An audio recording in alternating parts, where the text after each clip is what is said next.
And here it is, we're into our final week. This was last week's footage. The boy's absolutely smashing it. Panna, honestly, the fittest I've seen him.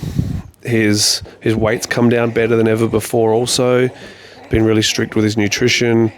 Still making massive power, though he's a little bit smaller this time around. I think he's going to be a lot more comfortable going into, the last couple of days where he's got to cut off that last little bit of weight. Been working on a whole range of things for him. Everyone knows he's a kicker, but it's time to mix it up a little bit, and he's changing things up. It hasn't been an easy fight prep for him whatsoever. He's been getting absolutely smashed every day. But as you can see in the video, working basics just over and over and over, drilling. He is making big power in every shot, which is good. We're just, trying to work on the accuracy, which comes from just drilling, obviously. You can see he's got a few little tricks. He's following way better than he's ever followed, like cutting off the ring, getting more accurate with his elbows. So yeah, we've only, we're less than a week out from the show. The boys are pretty much done. They've got a couple of days left of some pads. They'll have a hard day on Monday, and then it's just time to taper off, winding it down towards the fight. You can see here with the elbows, just practicing that accuracy off both sides. Practicing stalking. This is something which, Rig's really good at. It's new, a bit more new to Panna. Rig practices it every day in sparring anyway, has done for years. He was the first guy from my gym to really have that style. You can see Panna there keeping his range as he's doing it, showing his respect at the start and end of every round. Something I'm really keen on Panna to start using is his teeps, whether it be in this fight, whether it be in future fights. It's just something he's practicing very regularly now, using it to keep someone at range, using it to close range also. You can see there, using it to fake into throwing an elbow, reacting with a hook, and still committing to something. Sometimes you miss a shot and you've just got to follow on up afterwards. Okay, so we've been doing a lot of, the Shark Tank stuff. Hasn't been a massive team leading up to this one, so you'll have, Rig being Shark Tank for a period of time. This is Panna being Shark Tank by Rig, Shari, and, SA's #1 clincher, probably one of the best Muay Thai fighters Australia's ever had to, if I'm going to be honest, in 50 Shades.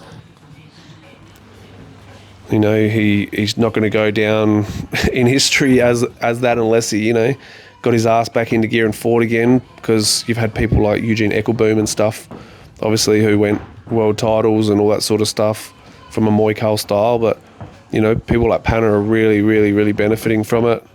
We've also got Appy in on this one. Appy is from Budo. He's having his first amateur fight on the Pride Day show. Now, Rig getting group attacked.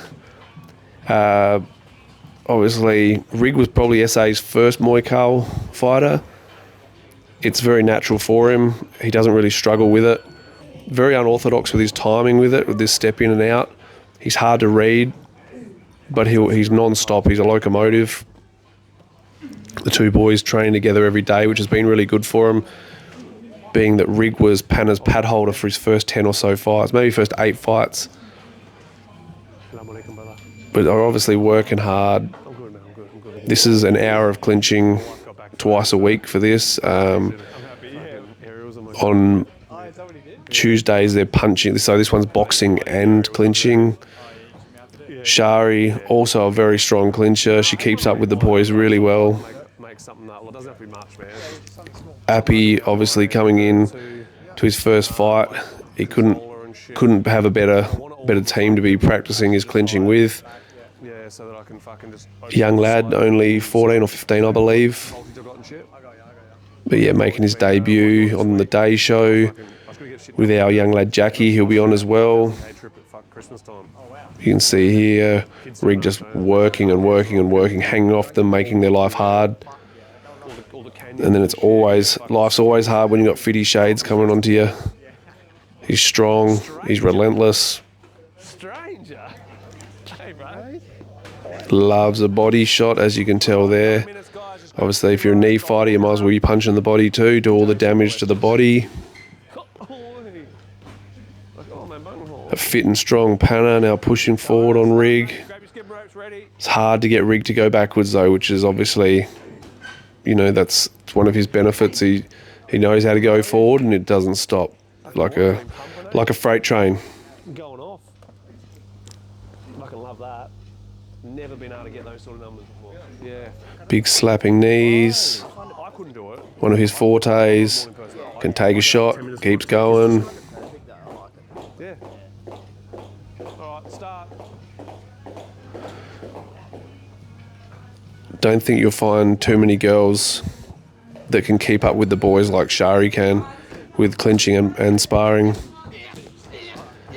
So Rig on the pads. Our main focus with Rig has been just getting rid of some rust, just getting rid of some of the shortcomings in his technique that sort of happened over the fact that it's been so long since he's fought. So we're just tightening it all back up again. Because I'm not sure if people notice, but when you're training and not fighting, you spar and whatnot like there's no consequence for your actions, which is the one thing I kind of find. That's what I call ring rust. The fact there's no consequence for action, so you'll make those little mistakes that you're generally not going to do if you've been actively fighting. You can see there holding his ground, always wanting to throw that elbow, using his opponent's body weight against him, me being the opponent in this video. Closing the gap nicely to throw those elbows, good hip movement with the elbows. You can guarantee Rig brings excitement, constantly moving forward. He can't not go backwards, but definitely, moving forward is his forte. It wears people out, and he can keep doing it for 5 rounds if he has to. Yeah, there's him stalking me. But yeah, it's been a massive fight prep for him. This will be his first fight back in. It's actually been 5.5 years. First time he's fought in Adelaide in 5.5 years. He's only had one in the last 7.5 years in Adelaide, which is crazy. Since then, all he had was one in Thailand, which was just a one to get in there, which was just recently, which wasn't really like a proper fight prep either. Literally about 10 days from all but zero. You can see me here picking him apart on the way he's moving his body, working a few little unorthodox things. Just makes it harder to read. Rig's not a power sort of guy. He's more of a workhorse, so we can get away with movements where I'm not trying to load his body up as much. And then, obviously you're chasing fitness as well. In 2 weeks out from the fight, this is where he's just doing lots and lots of kicks, and then goes straight into lots and lots and lots of punches. So it's full rounds of these just to smash it out. Those two boys holding for each other for these finishing off stuff. Both boys working hard.